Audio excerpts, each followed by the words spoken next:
Okay, everybody ready? Good afternoon. My name is Michael Edwards, and I spell Michael M-I-C-H-E-A-L. I am the Director of Patrol and Enforcement with the Jacksonville Sheriff Office. On last night, the City Council of Duval County passed Local Ordinance 2012-449, which authorized the Sheriff to implement traffic infraction detectors in accordance with the Florida Traffic Safety Act, for the purpose of issuing notice of violations and or traffic citation to enforce the state of Florida Uniform Traffic Code. As you are aware, the City of Jacksonville had entered into a contract with Red Flex Traffic System to install these traffic infraction detectors at selected approaches, and these approaches was actually selected by the Jacksonville Sheriff Office, and we have provided you a handout of the first 25 approaches where these cameras will be installed at. The purpose of this program is public safety, is to reduce the number of traffic crashes at our high-frequency crash location. Our high-frequency crash location, those are locations where we have the majority of our vehicle crashes. And if you are able to reduce crashes at these locations, you'll be able to reduce injuries as well as property damage. And so by reducing the number of crashes, we know that'll reduce the number of injuries, reduce the number of fatalities, as well as reduce the property damage to some of our citizens' vehicles. Once the traffic infraction detectors are installed at each one of these approaches, Red Flex, in addition to installing these traffic infraction detectors, they will also be required to install signage that will indicate to the public that these approaches are being monitored by camera. And during the initial 30-day period, those vehicles that's captured on camera for the violation of disobeying a traffic control device will actually receive a warning citation, which does not require a monetary fee. So during the initial 30 days, once these cameras go live, individuals that's caught in violation of disobeying a traffic control device will not receive a paying citation. But after that 30-day period, these individuals will receive a notice of violation, and that notice of a violation will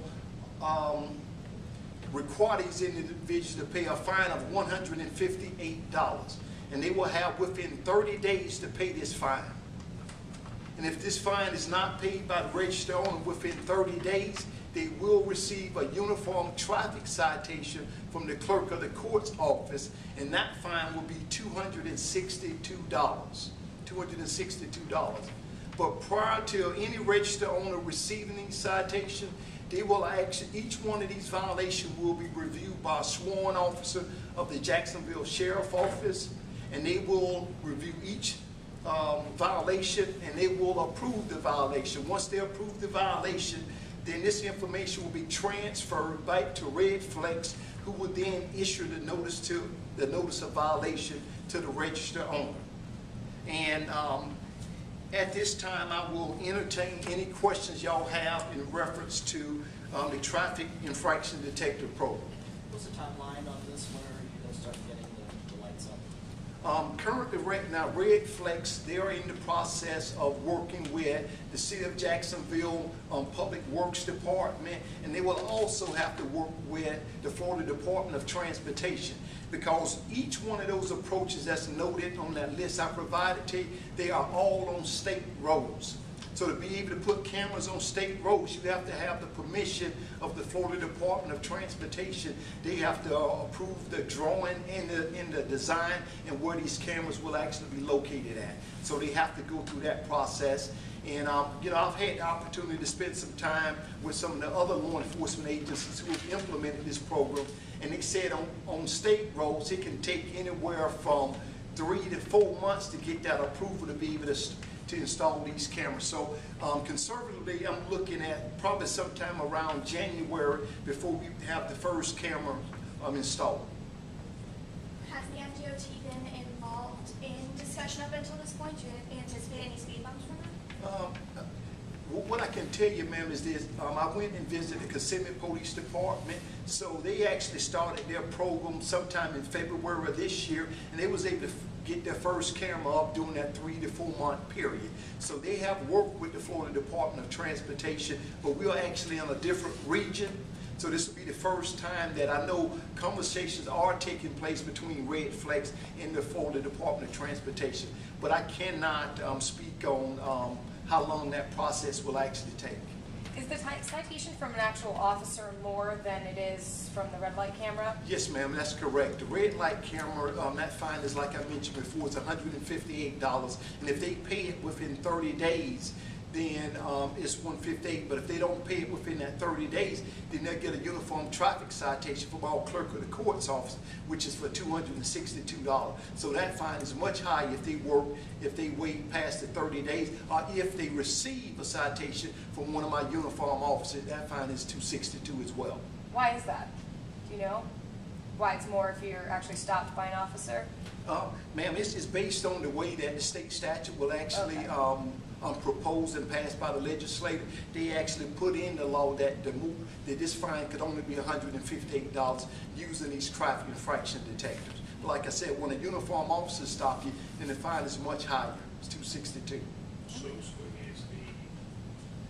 the initial contact, the initial notice to a violator sent by Red Flex or sent by JSO? It's actually sent by Red Flex. What happened is that when my officers come in the morning, there will be a number of violations that will be in a queue on their computers. They'll have the opportunity to look at each violation, and they'll be able to see the vehicle 6 seconds before it ran the red light, and be able to see them 6 seconds after they ran the red light. They'll actually have 12 seconds to observe that vehicle enter that intersection when the light is red, and then to be able to see them another 6 seconds after that violation. They'll be able to see the tag number as well, and then that officer will approve that citation. That'll be transmitted via internet back to Red Flex, and they will mail out that notice of violation within 4 business days. Of these 25 intersections, which one would you say has the most accidents? Do you have that information? Okay. Well, one of the things that I really need to explain to you so you can understand, because if you look at the top 5 on that, these cameras will be at approaches, not necessarily intersections, because at intersection you got 4 different directions. You got eastbound, westbound, northbound, and southbound. So they will be placed at approaches. Like if you look at Beach and University, they'll be placed at each eastbound approach and the westbound. So that's considered 2 approaches, but although it's just 1 intersection. So they will be placing these cameras. The list I gave you, those are the first 25 approaches, and they're trying to do that in 5 increments. So 5 locations at a time. So ma'am, did I answer your question? Yeah, I was just wondering, is there one more so than the other that we see more crashes at? Ma'am, looking at that violation, you can assume that Beach and University is one of those locations where we have the majority of our vehicle crashes occur at that particular location. Because what this came from, ma'am, is that we have 25, what we identified as 25 high-frequency crash intersections. And that information was provided to Red Flex during the months of March and April, and they came back in July, and they went there and they installed their cameras at these different locations, and they monitored the number of violations. So when we looked at our ranking based on the high-frequency crash location, and the violation that they observed during those months, that's how we came up with this list of 25 approaches. So if you see Beach and University, east and westbound is in the top 5. So that means it won't be on University coming either way. If you're on University, there's not a camera if you run a light at University, or will it catch that? Or no, it's actually, if you look at Beach, you're absolutely correct. If I'm going eastbound on Beach, and if I run that red light across University, then yes, that will be picked up. And if you're making a left-hand turn off Beach onto University, then that can be considered a violation. One of the things that we found out was that there's lots of individuals in our city run red lights making a left-hand turn. left-hand turn. Not just one vehicle, we refer to that as follow the leader. When they see one make that turn on red, 2 or 3 other vehicles follow them as well. And with this system, we'll be able to capture all those vehicles that will be disobeying a traffic control devices at these different approaches. Director Edwards, in your conversations with other jurisdictions such as Kissimmee, did they tell you that they've seen a marked increase or decrease in the number of accidents because of those red light cameras? Yes. Like I said, when I went to visit them in the month of June. I went and visited them in the month of June, and like I said, they only, out of their 25 approaches, they only had 4 of them that was operational at the time. So at that time, at those 4 intersections, they did notice early reduction of vehicle crashes at those intersections.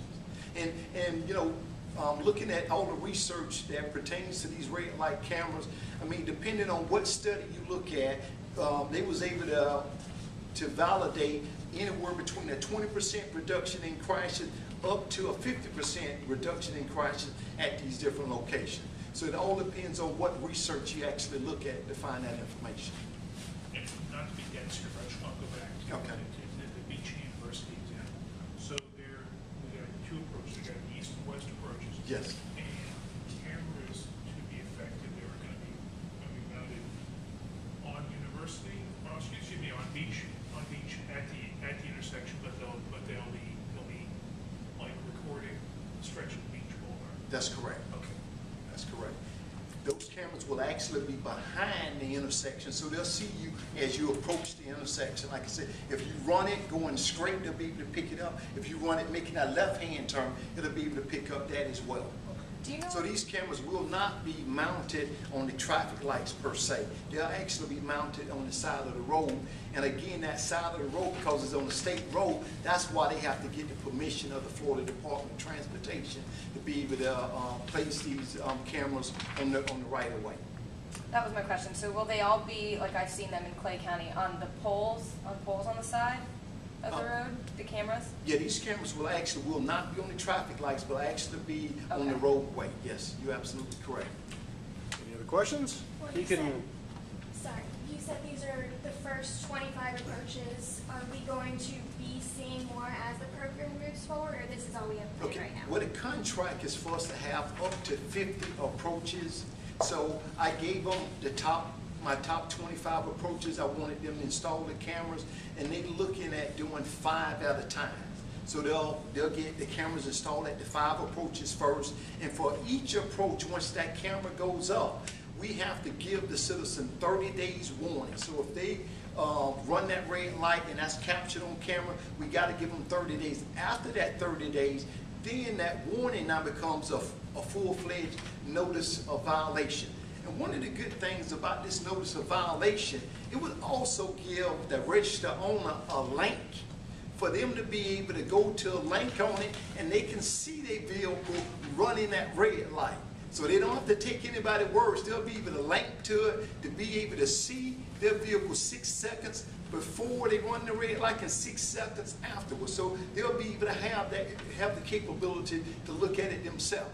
And one of the good things that the company shared with me is that most individuals, when they see that type of evidence, they just go ahead and pay the fine, because it's hard to dispute what's captured on camera. Will the approaches be installed in this order? Yes, ma'am, they will. Like I said, they'll work on the first 5 at a time, and then they'll continue to work their way down the list. So January, you anticipate the first ones, you'll have 5 in January is what you anticipate? Yeah. Well, conservatively, I'm hoping we'll have, out of the 5, at least one of the 5 cameras operational. I'm not saying we'll be able to have all 5, but I'm hoping the first camera go online no later than in January. If it's sooner, then again, the Jacksonville Sheriff Office will come back out, and we will implement a full media campaign to educate our public about these different approaches. And to me, the #1 benefit here is to reduce these crashes. Because right now, in the city of Jacksonville, we are up 30 traffic fatalities compared to the same time last year. The same time last year, there was only 64 traffic fatalities, and as of today, there's 94 traffic fatalities. So there is a need for these traffic infraction detectors to be placed at some all high-frequency crash locations within our city. Is it easy call of whether or not they ran a red light? I mean, is it gonna be close, or are you just gonna go with, oh, it's obviously that he did it? I mean, can it be kind of close, like he's maybe under it? You gotta be careful about that? How's that work? One of the things I can tell you is that we won't receive a violation unless the cameras don't operate until the light turns red. So if it's yellow, it don't take a picture. So the light has got to clearly be red before my officer to even receive that violation. It's got to be red for me to take a picture. Somebody's driving my car, unbeknownst to me. Do I get the ticket? As the registered owner, yes. But there are some exceptions. For example, if your vehicle is stolen, and you are able to give us a police report number showing that your vehicle was stolen, then you will not have to pay that notice of a violation. And same thing like with rental cars and leased vehicles and things of that nature, because it's going to go back to the registered owner. So like if Hertz got a car and one of their customers actually run a red light, that citation goes to Hertz. And then all they have to do is provide us affidavit along with that rental agreement as to who that car was rented to, and now that notice of violation will go to that individual driver. What if I know my mom's driving my car? Does she get the ticket? Registered owner. So you have to deal with mom. Yes. Right. Any other questions? The cameras go online as they're installed, not install them all, and then they go online, is that right? Yes, yes. I mean, once they get the cameras installed, they'll let us know. We'll do a media campaign. And like I said, for the first 30 days, I mean, that's a warning period where we're trying to educate the public about the importance of obeying those traffic control devices. Okay? Any other questions? A minute ago, you quoted a number, you said this year versus last year. Yeah, I was talking about the number of traffic fatalities. Yes. At this same time last year, we only had experienced 64 traffic fatalities. As of today, we at 94. That's an increase of 30. So our traffic fatalities are up. And on Friday, we're scheduled to do what we call a traffic saturation in our Zone 2 area, in the Arlington area, to target some of those violations that's resulting in some of these traffic fatalities. And that Zone 2 area is considered the Arlington area once you cross the Matthews Bridge all the way down to the beaches jurisdiction, everything north of that to the Trout River. That's considered the Zone 2 area. So on this Friday, we will be in that area doing a traffic saturation deployment, targeting individuals committing those violations that's been leading to some of these traffic fatalities. Any other questions? Thank you.